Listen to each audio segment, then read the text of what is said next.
这里是中国简报，我们为您带来全球权威媒体关于中国时政、经济和社会的最新内容，以及权威独家分析。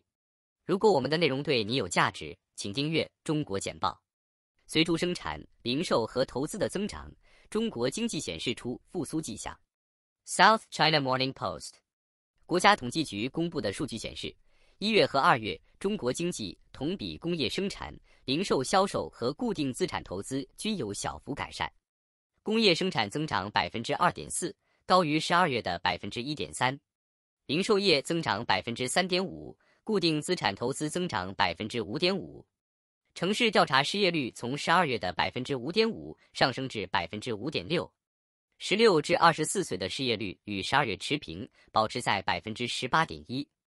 统计数据结合了一年的前2个月，以平滑农历新年假期的影响。该局在当前结果中强调的因素包括外部环境复杂而严峻和国内长期结构性问题。值得注意的是，制造业和零售业的温和反弹。高盛、Goldman Sachs 和野村证券 Nomura 最近上调了他们对2023年中国的展望，称中国国内经济增长并不像曾经认为的那样受到全球经济放缓的影响。两家银行的分析师也看好中美贸易收入的增长，尽管关税仍将是一个因素。苹果已经降低了部分 iPhone 在中国的成本，作为其提高在中国市场份额的计划的一部分。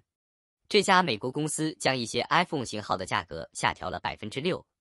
它面临住来自当地人华为和小米的激烈竞争，后者的低价智慧手机越来越受欢迎。中国人囤积流感药，网上销量激增100倍。Bloomberg 中国电子商务网站淘宝和天猫的奥斯塔微销量在3月的前13天同比增长100倍，因为公民囤积了抗病毒流感药物。需求的增长是在中国对 COVID-19 相关措施的混乱结束之后出现的，感染人数激增促使人们在下一波浪潮之前恐慌和囤积。首都证券驻上海的医疗保健分析师王瑞哲表示，该药物的低库存也引发了担忧。中国的流感病例也在飙升，导致一些供应商供应不足。尽管达菲药物在感染后立即服用时最有效，但是需要这些药丸的新诊断患者仍将在中国医院服用。洪都拉斯将切断与台湾的关系，转而转向中国。Nikkei Asia 洪都拉斯已宣布与中国建立正式外交关系的计划，这将有效地结束其与台湾的官方关系。洪都拉斯总统西奥马拉卡斯特罗表示，他已指示外交部长开始承认中国的进程，这是他在2021年做出的竞选承诺。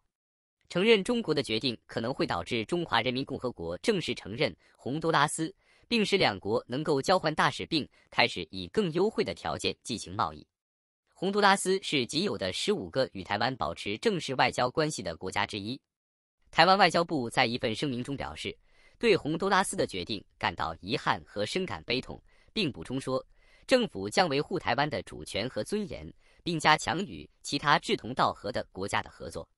此举是对台湾的进一步打击，也是中国加大全球外交努力，特别是在中美洲和南美洲。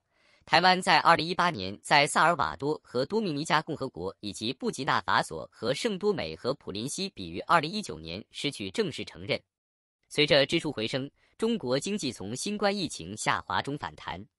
Bloomberg 今年前2个月，随助工业产出和零售销售回升，消费者支出在 COVID 限制结束后复苏，中国经济显示出强劲复苏的迹象。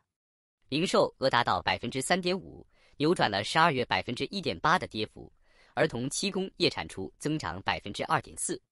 固定资产投资在2个月期间增长了 5.5%， 高于预期的 4.5%， 高于去年全年的增长。失业率意外上升至 5.6%， 是经济指标中最不乐观的。